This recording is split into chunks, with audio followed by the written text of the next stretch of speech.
Look how they have massacred France. Broken streets of Marseille, cars burned to the core, looters and agitators spreading havoc in shops, and at last, fear gripping French nationals as they cast blame on the Macron administration. Amidst this chaos, we today are making a bold prediction.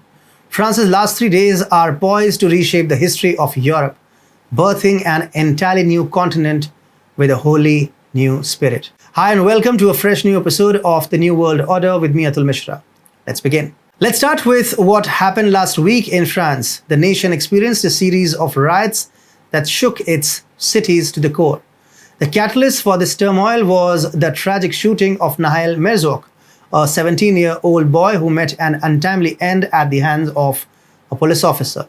What ensued was an outpouring of grievances from the marginalized suburbs where many people of immigrant origins reside, feeling trapped and discriminated against. Merzouk, a French citizen with Algerian and Moroccan heritage, lived in the working-class area of Nanterre, Paris.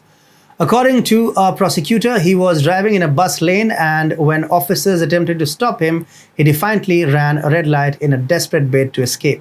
As fate would have it, he became ensnared in traffic and officers approached his car. Regrettably, due to severe misconduct, Nahel was shot down. This tragic incident unleashed a storm of unrest within the Muslim communities of France, sparking violent protests that spread like wildfire to over a dozen cities. Cars were set ablaze, buildings were torched, and police stations were vandalized amidst a cacophony of fireworks lighting up the night sky. Thousands of arrests were made and hundreds of police officers suffered injuries. The country found itself on the brink of chaos, leading many to question the motives behind these protests as videos of deliberate looting surfaced on social media. With pro-Muslim slogans echoing throughout the streets, fear began to grip the hearts of ordinary citizens. The irony of the situation is unmistakable. The chaos that now engulfs France is a direct consequence of their own actions. The very miscreants wreaking havoc are the same migrants who were welcomed with open arms. It is a classic case of reaping what you sow. Cast your mind back to the year 2015 when the heart-wrenching Syria crisis unfolded, leaving a trail of despair in its wake. In response, a symphony of compassion resonated across Europe as the continent opened its doors to provide solace and refuge to those seeking safety. France, at the forefront of this movement, along with Germany, welcomed migrants with open arms, transforming its vibrant streets into a mosaic of cultures, colors, and languages. The nation became a testament to resilience, hope, and the enduring spirit of welcome. Not only did France embrace this humanitarian call, but many other European nations joined the chorus. Fast forward to today, and almost 7 million people, or 10.3% of France's population, are immigrants hailing from the Middle East, Northern Africa, and the Sahel.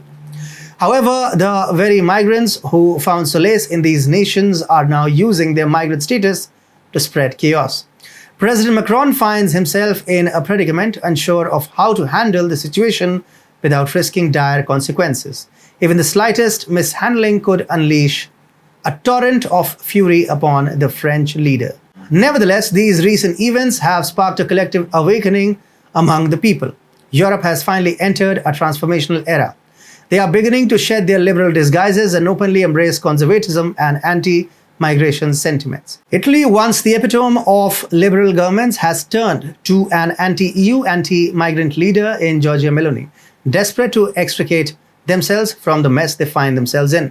Sweden too has seen the rise of conservative leaders like Geopolitics ascending to power. Even Germany, the epicenter of the initial turmoil, is embracing new alternatives that advocate an anti-migration stance. Europe is undergoing a seismic shift as the battle to preserve European identities takes center stage. The times are changing and people have realized that the elephant in the room is their own doing.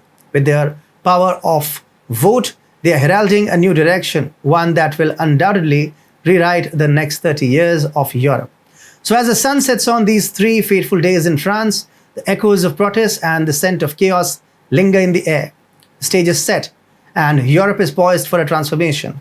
The liberal disguise is breathing its last in Europe. And we won't be surprised if we see right-wing leaders ascending to power in most of these Western European countries.